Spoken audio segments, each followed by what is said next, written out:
What's going on, everybody, and welcome back to the Wheels Forgotten YouTube channel. As you can see by the background here, we have many updates and things going on in the shop, and I've been all over the place with a bunch of different projects, and I figured I didn't have enough content on each one in particular to do a whole separate series or video on them, so I was going to do a quick all-encompassing project update for everybody based on what's going on. Now, I will be putting out future videos with individualized projects and updates like I do normally, but I just had so many things going on in the past 2 weeks that I wanted to document and capture them before they got too far ahead of me and you guys missed a bunch of stuff. So going around here, picked up this 1989 Harley FLT or FLHT, Electroglide, Tour Glide, whatever you want to call it. I was told it's Electroglide, but the model designation tells me it's Tour Glide. Who knows? You can leave that down in the comments below if you really know what it actually is. They were all very similar. The book I have for it's an FLT and an FXR book. So this needed a major cleanup. It's got 71,000 miles on it, but it has a bunch of extra goodies on it. It had been sitting for about 12 years. I got it from the second owner who bought it from the first owner and parked it, basically. The first owner put all 71,000 miles on it. The guy who bought it second put like 100 miles on it, and it's been sitting ever since. It has an S&S Super E carb, which needed cleaning. I went ahead and did that, put a kit in it. Bike fired right up, runs pretty good. Did a quick clean on it. It has an electrical and a voltage issue, so as you can see, I've been chasing that mess of spaghetti down. I think I've wired it down to these aftermarket luggage lights, which all had a single 12-volt feed coming off the main harness.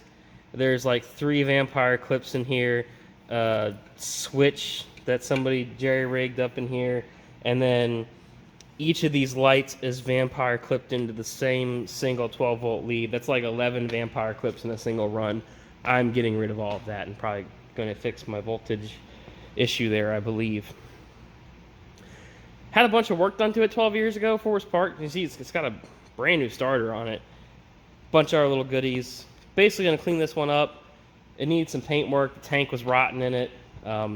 I promise one of these days I'm going to do a video on fixing tanks, but it is freezing outside, and I didn't want to be trying to film. I just trying to get that tank done. So I have a solution for doing those, and it works very well. Moving on over here, we have our charger project, and today I just got the seats back. So these are leather covers, replacement covers. They're not like pullover seat covers, from leatherseats.com in dark charcoal. And I gotta say, I'm pretty impressed with them. I had my local upholstery shop put them on. I know them very well. I have a good relationship with them. They had it done for me in a week. All of them, front buckets, rears. It all looks great. So I'm going to go ahead and put these in here. In the meantime, we went ahead and cleaned all this up. It cleaned up really well. Just basic scrubbing, carpet extractor, nothing fancy in here. All that worked really well. I'm going to get those in here tonight. Maybe shoot a little update on that so you guys can see what they look like after they're installed. Maybe put it at the end of this video. In the meantime, I've been collecting tons of parts. This is all the stuff for our engine rebuild. I don't have a rotating assembly yet. I did go ahead and order a 392 scat forged bottom end for it. So, but there's all new Moog hubs, Milodon oil pan gasket for a stroker kit, ARP studs, milling, oil and timing components, new power stop, brakes, calipers, all that fun stuff. I went ahead and Had the spoiler done in matte black as well, so that's that stock Daytona spoiler that I had repainted. Went ahead and got some Dynatech headers for it. These were recommended to me. I gotta say, this is my first time using these Dynatech headers. I haven't installed them yet. I have no idea what they're going to be like to install. The quality is pretty good. I would say they're not quite on par with something like a Stainless Works or a Kooks header, just in like things like the weld quality and things on the collectors, as you can see there. My Stainless Works that I have on the Crown Vic are much nicer than that. But I'd say they're a very good mid-range header. They're priced correctly as well. A set of Stainless Works for this car is, I want to say they're like $17 or $1,800. The Dynatechs I got for $12. So there's big cost savings there. Up to you, decide if it's worth it.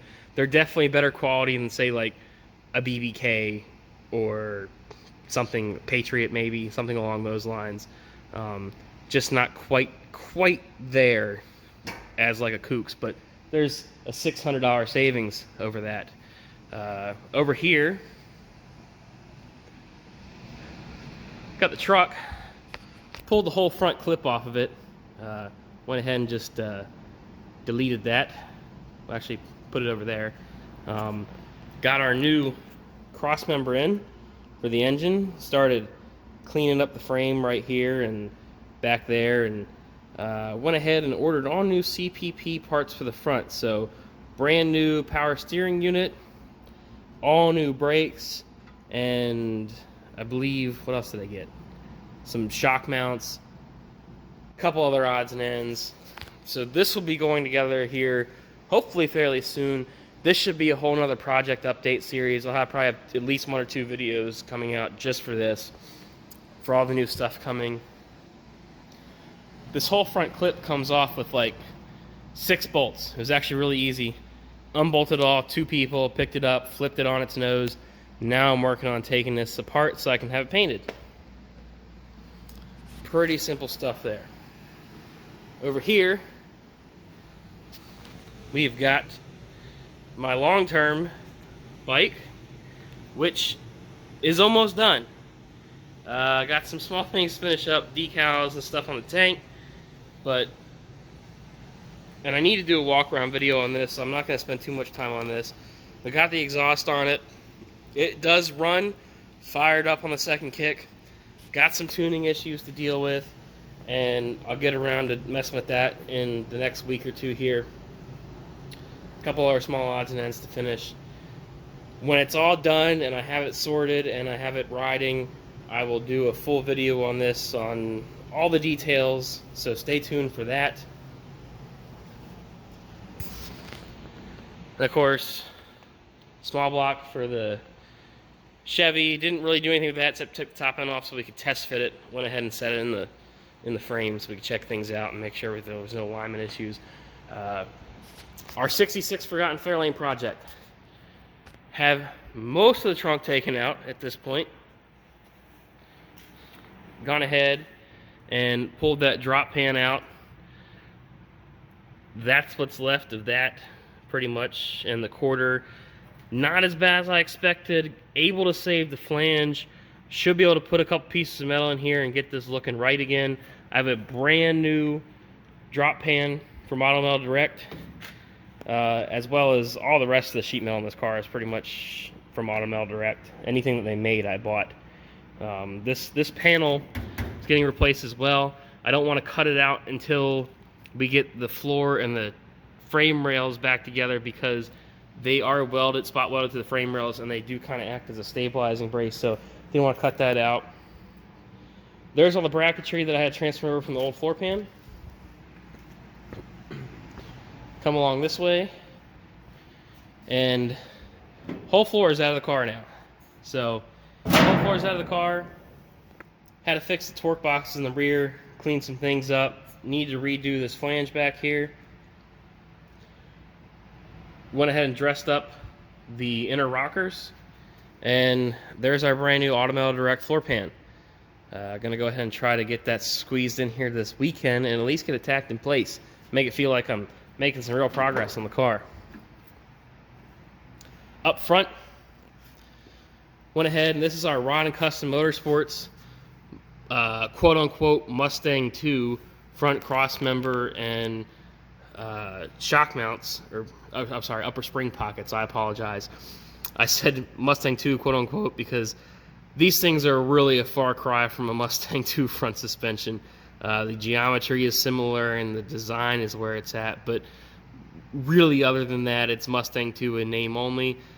The Mustang 2 didn't come with a cross member that looked anything like this. Everything is TIG welded, very good quality fabrication work here. Getting it in was kind of a pain in the ass, but it is tacked in place, ready to be fully welded, and start assembling the front end and really get our finished details done on the front and start moving forward. This was a big gap that we closed here recently. So anyway, that's what I have going on right now. Like I said, I promise I will get some video series on the truck, something on the bike when that's finished, and update you guys on the Charger when I get some more stuff for it. There's really not a whole lot going on with it. It's been sitting, waiting on parts. Can't get parts right now. Everything is backlogged. Everybody at Comp Cams has an 8 to 10 week backlog on camshafts. It's crazy. So stay tuned. If you could like, comment, and subscribe, I'd really appreciate it.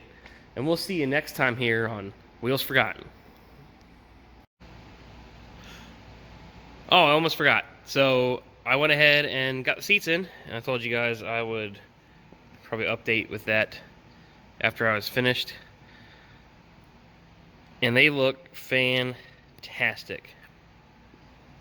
Got the whole, what I did was I went with a dark charcoal for the upholstery, and what I ended up with was a sort of two-tone look, because I was trying to match these door cards, which obviously they're a dark charcoal up top and then this light